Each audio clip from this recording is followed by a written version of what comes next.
Federation of সিলে technicians and workers of eastern ইন্ডিয়ার পক্ষ থেকে একটি অত্যন্ত সময়োপযোগী ও আধুনিক ঘোষণা। আমরা একটি কমিটি করেছি, তার নাম হচ্ছে সুরক্ষা বন্ধু। গণমাধ্যমের সকল সদস্যদের মাধ্যমে বাংলা চলচ্চিত্র শিল্পের সঙ্গে সংযুক্ত প্রতিটি শিল্পী ও কলাকুশলী কাছে এবং সমাজের সকল মানুষের কাছে ফেডারেশন এক অতি গুরুত্বপূর্ণ সিদ্ধান্ত জানাতে চলেছে এবং আজকের সাংবাদিক বৈঠকের সেটাই উদ্দেশ্য। আশা করি এই বিশেষ গুরুত্বপূর্ণ সংবাদটির উপযুক্ত প্রচারের মাধ্যমে আপনাদের অকুণ্ঠ সহায়তা ও সমর্থন আমরা পাব, যেমন চিরকাল আমরা পেয়ে এসেছি।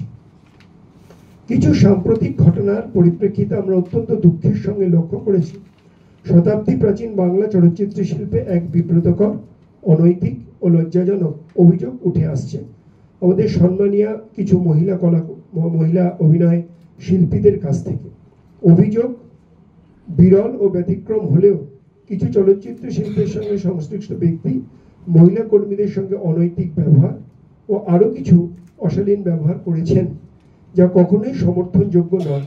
ফেডারেশন এই ধরনের লিঙ্গ বৈষম্যমূলক অভব্যতা লেশমাত্র সমর্থন করে না, কোনোদিন করেও নি।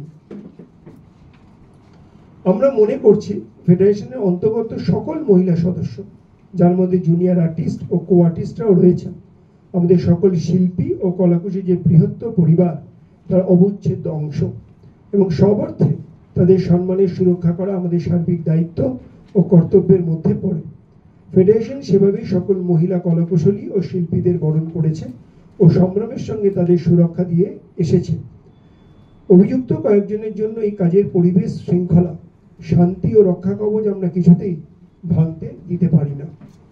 এই অঙ্গীকার ও বিশ্বাসের জায়গা থেকে ফেডারেশন আজ সুরক্ষা বন্ধু কমিটি ঘোষণা করছে।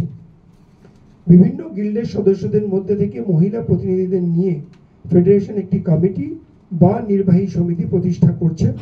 কর্মক্ষেত্রে যে কোনো জায়গা, তা শুটিং হোক বা প্রি প্রোডাকশন ও পোস্ট প্রোডাকশনের কাজ করতে গিয়ে ফেডারেশনের যে কোনো মহিলা সদস্য যদি কোনো রকম লিঙ্গ বৈষম্যমূলক আচরণ, অশালীন ইঙ্গিত বা আচরণ, যে কোনো প্রকার অরক্ষিত পরিস্থিতি পড়েন বা কোনো বৈদ্যুতিক মাধ্যম যেমন মোবাইল ফোন ইত্যাদি ব্যবহার করে তাদেরকে উত্ত্যক্ত করার চেষ্টা করে, তাদের তৎক্ষণাৎ সেই সদস্য সুরক্ষা বন্ধু কমিটির যে কোনো সদস্যের কাছে যোগাযোগ করতে পারবেন। সেক্ষেত্রে তাকে সুরক্ষা বন্ধু কমিটির কাছে লিখিত অভিযোগ জানাতে হবে অথবা ইমেলে অভিযোগ পাঠাতে পারেন। আমাদের ইমেলটা হচ্ছে surakhabandhu.fctwei@gmail.com। সুরক্ষা বন্ধু যে শুধুমাত্র সেই অভিযোগ তৎক্ষণাৎ প্রতিরোধ বা প্রতিকারের চেষ্টা করবেন তাই নয়, তাদের কাজের পরিধিও হবে আরো বিস্তৃত ও সার্বিক। ফেডারেশন ইতিমধ্যেই কলকাতা পুলিশের মাননীয় মুখ্য নগরপাল ও পশ্চিমবঙ্গ পুলিশের মাননীয় ডিরেক্টর জেনারেলের কাছে এই কমিটি গঠনের বিষয়টি লিখিতভাবে জানিয়েছে। আশা করি এই বিষয়ে পুলিশের সম্পূর্ণ সহযোগিতা আমরা পাব।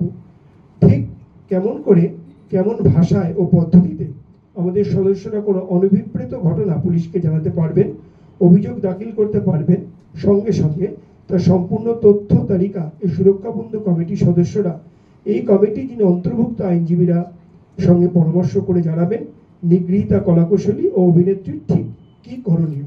আমাদের যারা লয়ার্স প্যানেল আপনারা দেখছেন, আমি একে একে সবার সঙ্গে পরিচয় করিয়ে দেবো। এই প্রসঙ্গে আপনাদের ও ফেডারেশনের সকল সদস্যকে জানানো হচ্ছে, ইতিমধ্যে আমরা কলকাতা যশস্বী কয়েকজন আইনজীবীর সঙ্গে অত্যন্ত সফলতার সঙ্গে যোগাযোগ করেছি।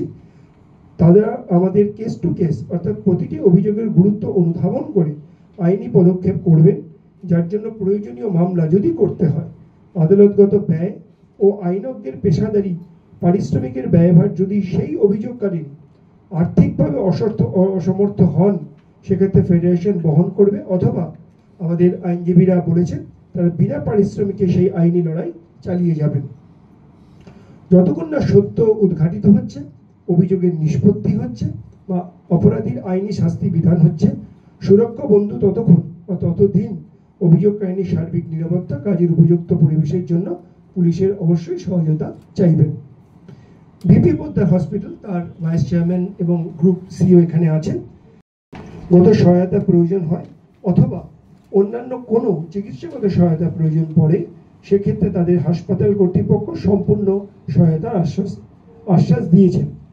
আমরা আশা করি বাংলা টেলিভিশন ও চলচ্চিত্র ওটিটির মধ্যে সদা বিস্তারিত এই শিল্পে সকল সদস্যদের মধ্যে শ্রদ্ধা, সম্মান, ভালোবাসা ও পারস্পরিক বিশ্বাসের সম্পর্ক, সেই পরিবেশকে সম্পূর্ণ দূষণমুক্ত করার ক্ষেত্রে এক নিয়ামকের ভূমিকা পালন করে চলবে। এই সুরক্ষা বন্ধু যাতে চলচ্চিত্র শিল্পের সঙ্গে জড়িত আমাদের মা ও বোনেরা কাজ করতে এসে মনে করতে পারবেন তারা তাদের সংসারের সুরক্ষার মধ্যেই আছেন, বন্ধু, ভাই বা দাদাদের মধ্যেই আছেন, সেটাই সাধারণত আমাদের দস্তুর। চলচ্চিত্র শিল্পে আদর্শ আচরণবিধি ও সুষ্ঠু পরিবেশের স্বার্থে আমাদের এই উদ্যোগে ইস্টার্ন ইন্ডিয়া মোশন পিকচার্স অ্যাসোসিয়েশনের সভাপতি আমাদের কমিটি আমন্ত্রিত সদস্য হিসাবে আমরা পাচ্ছি। তার সক্রিয় অংশগ্রহণের জন্য তাকে আন্তরিক অভিনন্দন জানাই। এই শুভ উদ্যোগে West Bengal motion pictures artist forum কেও আমি সামিল হওয়ার জন্য সাদরে আহ্বান জানাচ্ছি। ফেডারেশন এই পদক্ষেপ চলচ্চিত্র শিল্পে আদর্শ পরিবেশ গড়ে তুলবে এই প্রার্থনা করি।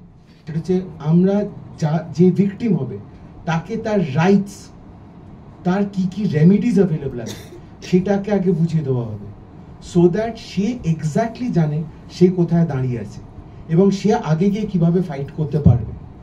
আলটিমেটলি জাস্টিসটা আমাদের হাতে নয়, জাস্টিসটার জন্য কোর্ট রয়েছে, কিন্তু how to take her to that point যেখানে সে বেস্ট রেপ্রেজেন্টেশনটা পাবে, সেই জায়গাটা যদি আমরা তাকে করে দিতে পারি তাহলে হয়তো অনেকটা হেল্প হবে তাদের জন্য। এইটা একটা it's a fantastic initiative which he has taken to get all of us together. সবাই সংগঠিতভাবে একসঙ্গে আমরা এগিয়ে চলি, কাজ করতে গিয়ে কিছু সুবিধা অসুবিধা হবে সেটা আমরা সময়ের সঙ্গে সঙ্গে পর্যালোচনা করে এনাদের যে সিনে ক্লাবের যারা এখানকার যারা মেম্বাররা আছেন, যে ম্যাডামরা এখানে আছেন এই কমিটির মধ্যে, তাদের সঙ্গে আমরা আলোচনা করে আমরা আগে পরবর্তী পদক্ষেপগুলো ঠিক করে নেব।